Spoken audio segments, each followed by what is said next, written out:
Hey, what's up everyone, Paul from Grindhouse Funhouse, and today, as luck would have it, I'm reviewing another vampire movie, but this time around, Nary a Pimp and Hookers in Sight. It is from the duo Radio Silence, Matt Bettinelli-Olpin and Taylor Gillett, who were behind 2019's Ready or Not, which was one of the first movies I reviewed on this channel, and the last two Scream sequels. The movie in question is Abigail, which stars Melissa Barrera, Dan Stevens, Kathryn Newton, Angus and Alisha Weir, and is a reimagining of Universal's 1936 monster film Dracula's Daughter. It's about a group of would-be criminals who straight tookin' and must watch over Abigail, the 12-year-old ballerina daughter of a powerful underworld figure. All they have to do to collect a $50 million ransom is to watch the girl overnight in an isolated mansion. As the night wears on and the captors starts to dwindle one by one, they discover to their horrifying surprise that they are trapped inside with no ordinary little girl, but a vampire child out for their blood. So what did I like about Abigail? It is genuinely fun once the second half of the movie kicks in. The first 45 minutes is the setup, and unless you've been living under a rock and you've somehow avoided seeing the incessant promotion and trailers for this movie, you've seen that part. We the audience already are in on who Abigail is, and we have to wait until the rest of the characters catches up to us.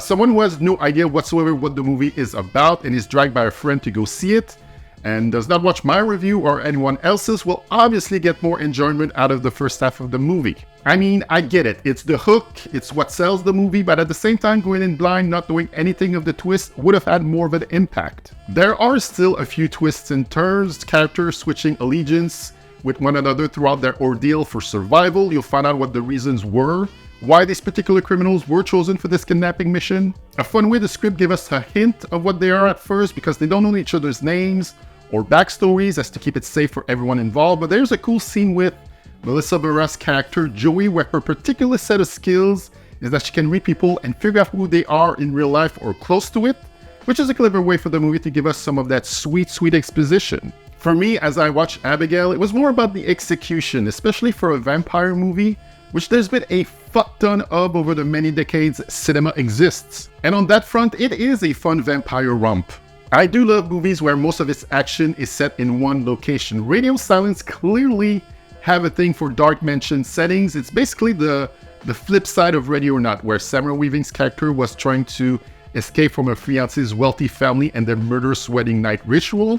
This time in Abigail, it's the whole group trying to escape a dark, swanky mansion from one murderous preteen ballerina vampire.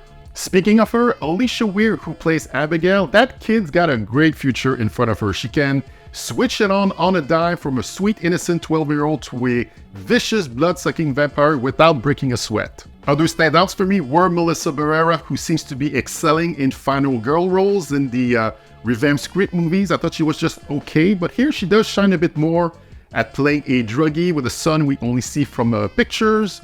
So she's the one in the group with the maternal instincts and is the one who deals with Abigail one-on-one after the kidnapping occurs. Until that is, everything turns to shit. Dan Stevens, who plays Frank, the group leader, just a thug with the shadiest of all the characters past, which will come into play later on.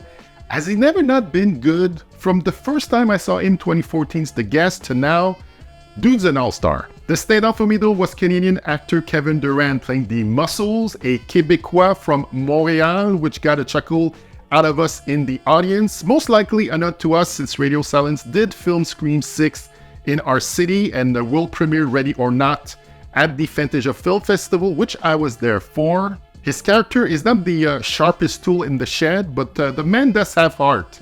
And the way he portrays that, he's the one character you'd want to see get out of it okay. When I wrote on my thumbnail that it was fucking bloody, I mean it. The second half of the movie is an orgy of exploding bodies and rivers of blood being vomited out. All done practically, which as you can see here from behind the scenes footage, seems incredibly goopy and sticky. You get a few cool needle drops throughout the movie, one from Danzig that I particularly enjoy when Abigail does a little dance routine while getting her vampire on. And that's pretty much it. I enjoyed it in the moment. Will it have a place in the vampire movie pantheon? Probably not.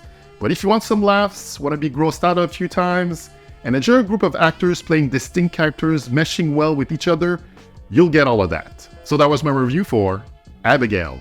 Go visit all my socials at Grindhouse Funhouse, like, share, and subscribe if you haven't already done so. In the comment section below, let me know your thoughts on Abigail, and also, what is the coolest vampire movie? Is it Near Dark, The Lost Boys, Vampire Hookers, or my personal favorite, 30 Days of Night? Let's talk about it. More new movie reviews coming up soon, so stay tuned. As always, thanks for watching, and I'll say to you, ciao bye for now.